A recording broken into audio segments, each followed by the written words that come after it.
겨울이에요, 그렇죠? 날씨가 추워졌어요. 근데 태양을 중심으로 해서 우리 지구가 공전을 하잖아요. 자전을 하면서 동시에 공전을 하고 있죠. 이렇게 돌고 있어요. 자, 그러면은 조금 이게 완벽한 원으로서 도는 것이 아니라 약간은 타원으로 돕니다. 그러니까는 태양과 가까워질 때가 있고 약간 멀어질 때가 있고 그렇게 되는 거예요. 자, 그러면은 겨울에는 1번 문제의 문항을 맞춰보시기 바랍니다. 겨울에는 1번이 이거예요. 태양과 더 멀어진다. 2번 태양과 더 가까워진다. 몇 번인 것 같아요? 예? 몇 번? 1번이라고 할 줄 알았습니다. 근데 1번의 반대입니다. 여러분, 재밌는 현상은요, 우리가 태양하고 멀어지니까 추워진다고 생각을 하는데 물론 그게 맞기도 해요. 근데 더 중요한 거 하나가 있어요. 뭔지 아세요? 지구가 이 자전축이 있잖아요. 그렇죠? 자전축이 약간 기울어져 있어요. 그래서 여러분들이 과학 시간에 배운 대로 23.5도로 기울어져 있기 때문에 겨울에는, 그러니까 태양의 빛을 받는 것이 더, 쉽게 얘기하면은 바로 직각으로. 근데 겨울에는 약간 비스듬히. 자, 뭘 얘기할까요? 하나님께서는 우리에게 자연을 통해서도 가르쳐 주시고 기록된 말씀을 통해서도 가르쳐 주십니다. 이것이 두 가지의 계시를 우리에게 주고 계세요. 그런데 자연 계시를 통해서는 우리에게 모든 것들을 우리가 알 수 없어요. 왜냐하면 우리가 어디서 왔는지, 어디로 갔는지, 또 내가 누구인지, 구원이 뭔지, 이것에 대해서 우리가 자연을 통해서는 잘 몰라요. 그래서 우리에게 기록된 말씀의 계시를 주신 거예요. 그렇죠? 그러나 자연을 통해서도 우리에게 말씀하십니다. 그 중에 하나가 이런 거예요. 우리는 거의 어쩌면은 비슷하게 하나님 가까이에 있다고 생각이 되어져요. 근데 문제는 뭐냐? 내가 하나님을 향해서 각도를 잘 맞추고 있느냐? 이게 더 중요하다는 것. 겨울이 되느냐, 여름이 되느냐는, 여러분, 겨울에는 태양과 지구의 사이가 거리가 얼마나? 1억 4,750만 킬로입니다. 뭐 감은 안 오시겠죠, 그렇죠? 1억 4,750만 킬로. 여름에는 1억 5,260만 킬로예요. 그러니까 약 얼마냐면, 차이가 나냐면 50만 킬로가 차이가 납니다. 500만 킬로가 차이가 납니다. 킬로로 따진다면. 근데 전체적으로 볼 때는 아주 작은 부분이죠, 그렇죠?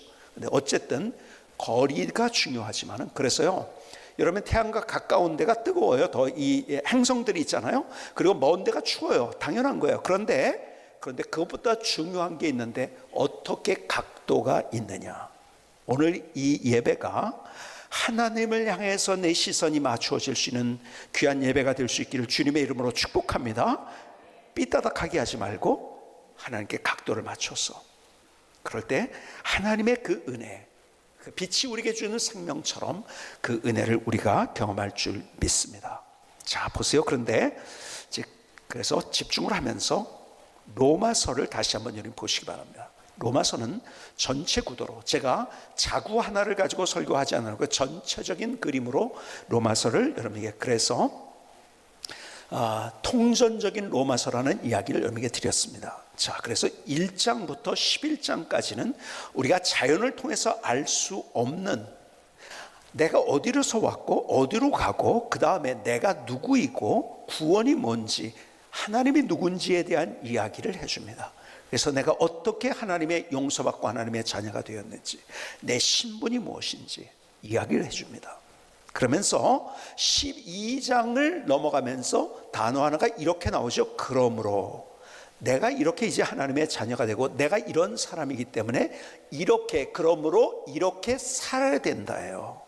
12장부터.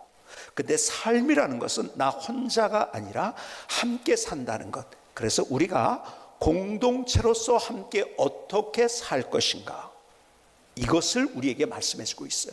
그래서 공동체의 하나님이라는 말씀으로 제가 계속 여러분에게 말씀을 드리고 있는 거예요. 자, 그러면서 12장부터 16장까지 우리가 보고 있는데요, 지금은 몇 장에 와 있냐면 15장에 와 있습니다. 15장 다음 장은 몇 장일까요? 16장. 좀 또 틀릴까봐 대답을 안 하신 분 계신 것 같아요. 틀릴 수가 없는 질문을 드렸죠. 그렇죠? 16장이 마지막인데 그건 인사입니다. 인사를 통해서 우리에게 주는 메시지가 있지만, 그러나 누구에게 인사라 누구에게 인사라 뭐 이런 얘기들이 있어요. 그런데 오늘 본문은 어쩌면은요, 우리가 어떠한 삶을 살아야 될지에 대한 방점을 찍는 결론인 거예요. 그런 의미에서. 그렇죠? 그래서 너희들은 이렇게 살아야 된다 하면서 결론적인 얘기를 한 거니까 오늘 이야기가 얼마나 중요한 얘기겠어요. 정말 중요한 얘기입니다. 그러니까 여러분들이 각도를 하나님께로 맞춰서 그 말씀을 들어야 돼요. 여러분 15장은요, 가만히 읽어보면 단어 하나가 많이 나오는 게 있어요. 기쁨이라는 단어가 많이 나옵니다. 기쁨. 기쁨에 대한 이야기. 아시는 대로 로마서 15장 13절은 소망이 하나님의 기쁨과 평강을 믿음에서 우리에게 주시겠다고 약속하신 거예요. 근데 성경은 막연한 얘기를 절대로 하지 않습니다. 그냥 막연하게 추상적인 얘기를 절대 우리에게 하지 않았어요. 구체적인 얘기예요. 여러분 다른 종교와 기독교가 다른 게 뭐냐면, 다른 종교들은 그냥 내가 해석하기에 따라 달라요. 추상적인 게 많아요. 근데 구체적입니다. 그러니까 하나님이 계신지 안 계신지 잘 모르겠는 거예요. 다른 종교에서 내가 어디로 가는지 정확한 게 없어요. 근데 어디로 가는지, 내가 어디에서 왔는지 구체적이에요 다. 그런데 하나님께서 우리의 삶을 살아가면서 그냥 살아가면서 구체적으로 어떻게 살아가야 될지를 이야기해 줍니다. 자, 그런데 보세요. 오늘 이제 본문에 보니까는 사도 바울의 소원이 있었어요. 자, 근데 오늘 본문의 소원 말고 다른 곳에서 나오는 소원 하나가 있었어요. 가만히 보니까 사도 바울은 두 가지의 소원이 그에게 개인적으로 있었더라고요. 뭐 다른 많은 것들이 있었지만, 공적인 많은 것들이 있었지만은 자기 개인적으로 뜨겁게 가지고 있던 소원 하나가 있는데, 첫 번째는 그게 뭐냐면은 고린도후서에 보면은 그가 육체의 가시가 있었다고 이야기를 합니다. 고린도후서 12장에 보니까는요, 제가 육체의 가시가 떠나기를 위해서, 그러니까 육체의 질병을 가지고 있었다는 거예요. 어떤 질병인지 성경에서는 이야기하고 있지 않아요. 그런데 학자들마다 조금씩은 다르지만 뭐라고 그러냐면 간질이다, 혹은 안질이다, 또 아니면 이질이다, 뭐 다 달라요. 뭔지는 모르겠어요. 그러나 어쨌든 그의 몸이 약했어요. 병이 있었다는 거예요. 그래서 그것을 3번 간구를 했다고 이야기를 합니다. 근데 3번 간구했다는 것이요, 그냥 아침에 간구하고 점심에 간구하고 저녁에 간구하고 이게 아닌 거예요. 정말 이거 좀 없어, 병이 들었으니까 얼마나 힘들겠어요. 그러니까 이거 하나님 나 치유해 주십시오 하고서 열심히 한참을 기도하다가, 얼마나 기도했는지 모르죠. 근데 포기한 상태, 이거 뭐 안 되네 그러고 있다가 다시 힘을 내 가지고 또 주님 이거 고쳐 주십시오. 근데 또 안 되고, 근데 또 고쳐 주십시오. 이렇게 했다는 거예요. 자, 근데 주님께서 응답하지 않으셨어요. 근데요, 기가 막힌 것은 그의 고백이 그거예요. 그의 고백을 이렇게 표현할 수 있어요. 응답 대신, 기도의 응답 대신 그것을 안 주시고 더 큰 응답을 주셨다고 이야기합니다. 무슨 말일까요? 그가 고린도후서에서 고백하고 있는 것이 뭐냐면, 나로 자고하지 않기 위해서, 자만하지 않기 위해서 하나님이 내가 육체 질병을 주셨다는 거예요. 여러분 사도 바울은요, 대단한 사람이에요. 정말 대단한 사람이었어요. 리더였었어요. 그의 학문과 그의 집안과 그리고 그가 가지고 있는 리더십과 이런 것들이 다른 사람이 따라올 수 없는, 그것은 젊었을 때부터 그랬던 사람이에요. 그러니까 능력이 있으니까 자기 능력 가지고 얼마든지 할 수 있었죠. 그렇죠? 그런데 하나님께서 그에게 그 병을 통해서, 하나님 다른 사람을 고쳐주는데 나는 안 고쳐주는 거야. 여러분 사도 바울이 안수를 해서 나은 사람이 얼마나 많은데요, 정작 자기는 안 고쳐줍니다.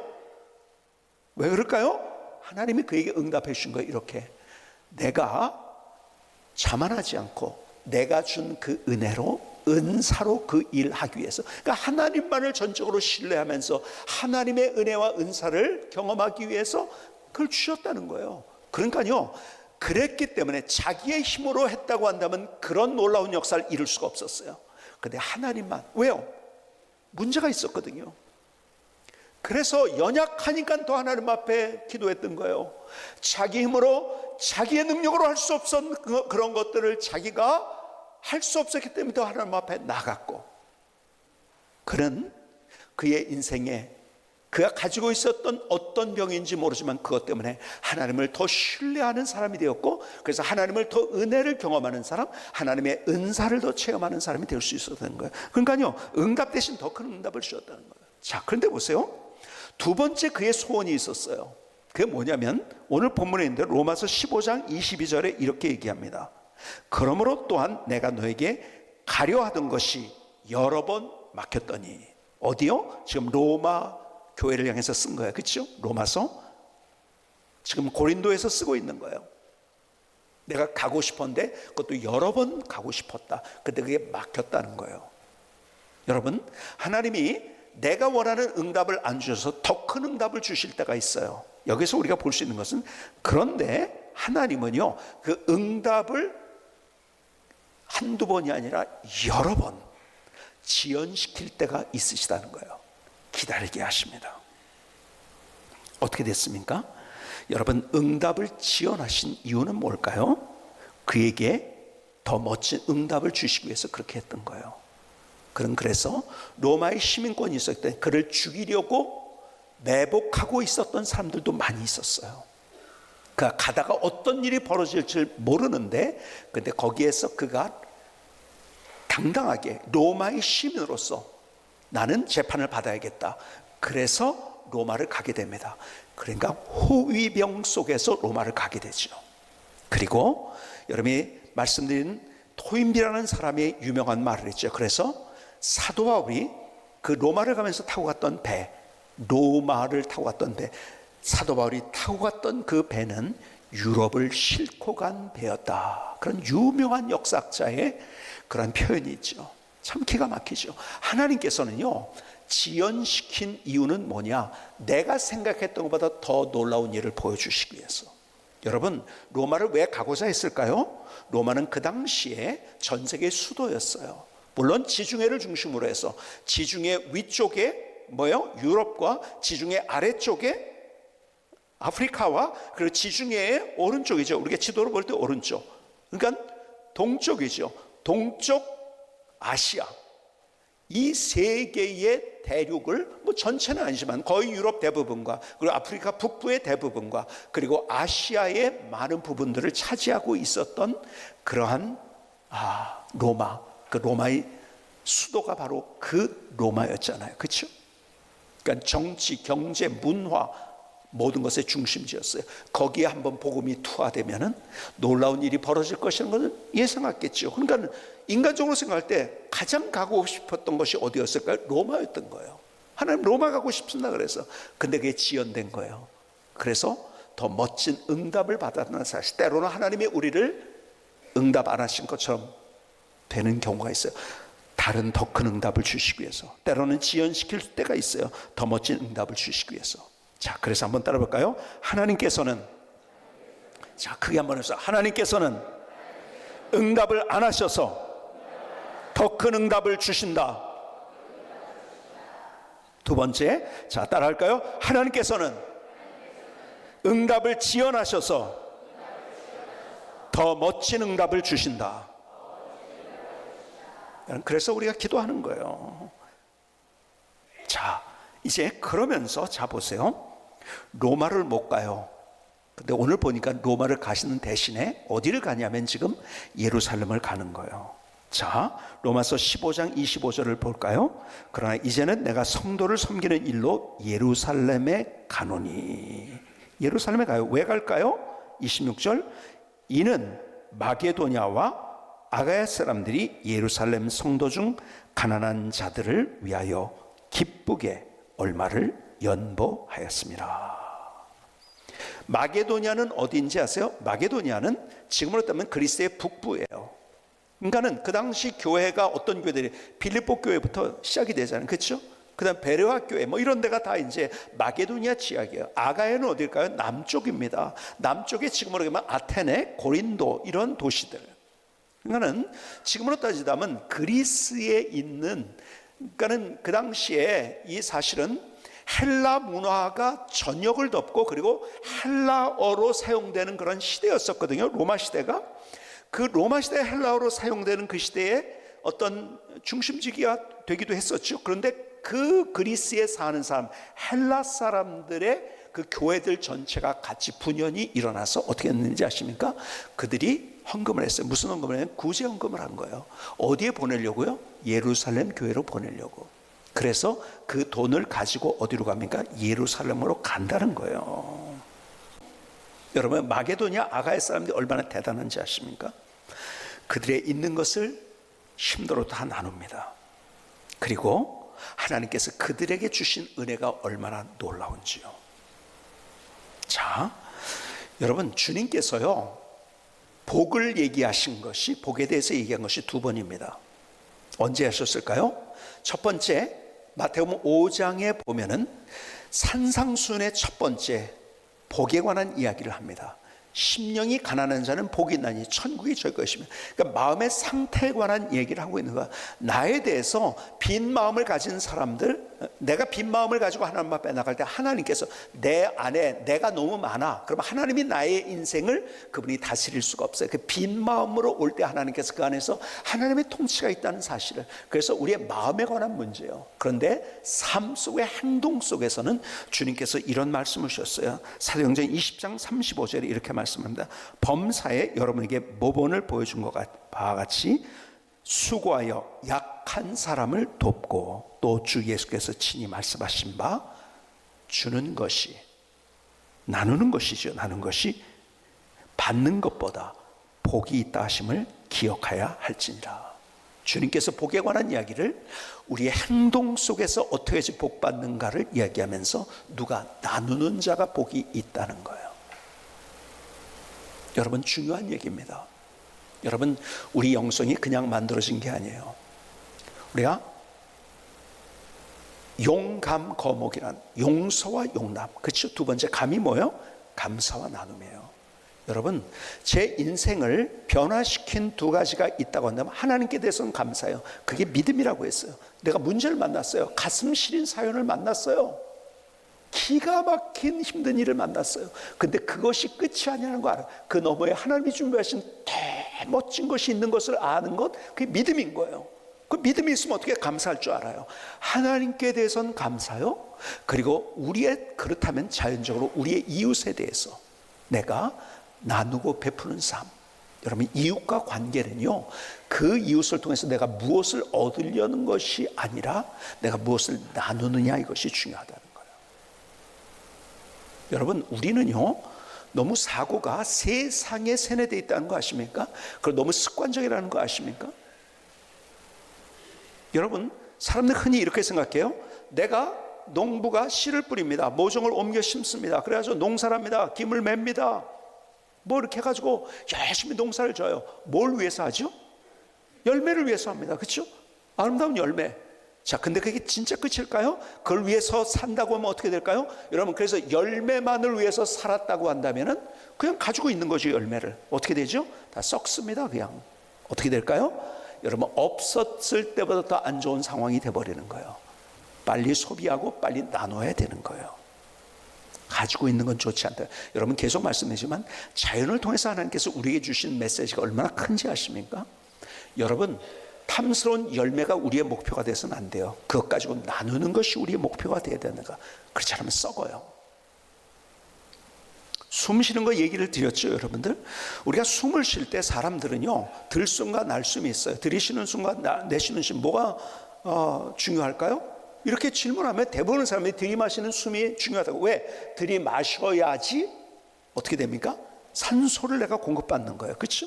그래서 내가 살 수 있다고 생각해요. 여러분, 그거는 인생의 단면을 보는 거예요. 전체를 보면 그렇지 않습니다. 제가 시작을 했지만 저도 은퇴하기 때문에 이제 후배들에게 이것이 가게 됩니다. 그때 시스템이 만들어졌어요. 어떤 시스템인지 아세요? 얼마 되지 않아요. 최소 20만 원에서 30만 원을 드리는 거예요. 그러나 그들이 그것이 생명줄기 같다고 얘기를 해요. 이 은혜재단은 여기에서 여러분이 헌금을 할 때 거기에 인건비나 사무행정비가 아무것도 안 들어갑니다. 여러분, 우리나라에서 그런 재단은 없을 거예요. 여러분 아시듯이 월드비전을 도와줘도 약 10% 뭐 그 이상의 사무행정비가 빠집니다. 근데 그런 것을 없애는 시스템을 만들었어요. 다 자원봉사입니다. 이 사무하고 그다음에 행정하고 하는 것들은 여기서 나오는 것 10,000원이면 10,000원 그대로가 거기서 10원 아니 1원도 빠지지 않고 직접 전달하는 시스템으로 만들어진 거예요. 그리고 이것은 어떤 어디에 투자하지 않습니다. 절대로. 투자하다 망할 수 있거든요. 잘못될 수 있거든요. 투자하지 않고 큰 교회에서, 여러분 저를 비롯해서 큰 교회 목사님들은 이거 받지 말자고 했어요. 그래 안 받습니다. 여기서 나오는 거 다 100% 이것은 은퇴 준비가 안 된 목사님들, 여러분 그런 분들이 거의 한 80%를 차지해요. 그런 분들에게 가는 거예요. 우리가 그분들에게 빚을 졌잖아요. 지금 은퇴하는데요. 어떤 분들은 은퇴를 못해요. 75세가 됐는데 시골에서 은퇴를 못해요. 왜요? 은퇴하는 순간 먹을 게 없어요. 그래서 빨리 은퇴하고 그분들에게 얼마라도 우리가 보장을 해주면서, 그래서 후배 목사들이 와서 또 할 수 있도록 이게 사이클이 돌아가야 되는데 은퇴를 못해요. 왜요? 갈 데도 없어요. 은퇴하는 순간 모든 것이 다 끝나버리기 때문에 순수하게 우리가 헌금하는 것은 그들에게 아주 100% 갈 수 있는 시스템으로 투명하게 만들었어요. 그래서 여러분들에게 나눠드린 작정서가 있어요. 저는 여러분들이 1만 원 이거 다 함께 같이 작정했으면 좋겠다는 소리. 마음에 감동이 되시는 분들은요, 월에 2만 원, 3만 원, 5만 원 아니면 일시금으로 얼마든지 기타 내가 더 많이 매월 할 수 있다 그렇게 할 수 있겠죠. 그러나 우리가 1만 원씩이라도 다 해서 이 모습이, 저는요 마지막에 로마서의 말씀에 이것이 있다는 사실 때문에 얼마나 제가 로마서 읽다가 내가 제대로 깨닫지 못한 거, 영적으로 빚진 것을 우리가 그것을 육적으로 갚을 줄 아는 사람이 진짜 하나님의 사람이구나 하는 것을 보여주신 거예요. 여러분 안디옥 교회가 그랬어요. 안디옥 교회도 클라우디우스 황제 때 자기들도 힘들었어요. 기근이 있었기 때문에. 근데 어디를 도와줬습니까? 자기 모교회를 도와줬어요. 하나님의 복은 어디서 출발하는가? 나누는 부터였는데 사람들은 세상 속에서 내가 소유해야지. 아니에요. 마게도니아에서 그것을 우리에게 보여주고 있어요. 극심한 가난 속에서도, 큰 환난 속에서도 힘을 닿는 대로가 아니라 힘에 지나도록 함께했던 그 모습. 우리 교회가 초대교회로 돌아가야 돼요. 그리고 이것은 비단 시골뿐만 아니라 지역에도 어려운 교회들에게 다 100% 가게 되는 그런 시스템으로 함께합니다. 손잡아줘야죠. 여기서부터 우리가 감사와 나눔으로 우리의 삶을 사는 삶. 그래서 하나님의 은혜가 뭔가 말씀드린 대로 기쁨, 평강이라는 단어가 15장에서 많이 나오는데 그냥 막연한 얘기가 아니에요. 하나님께서 우리에게 이렇게 구체적으로 행동했던 마게도니아 사람들의 모습을 보여주면서 말씀하십니다. 이 은혜가 저에게, 여러분 모두에게 있을 수 있기를 바랍니다. 저도 마찬가지예요. 저도 개인적으로 제가 많이 개인적으로 작정을 했어요. 그리고 더 많이 작정하려고도 제가 기도하고 있는 중입니다. 저 역시도 함께 하면서 우리가 나누는 일이 얼마나 하나님의 복을 경험하는 내 삶이 되는가를 경험할 수 있는 멋진 인생이 될 수 있기를 주님의 이름으로 축복합니다.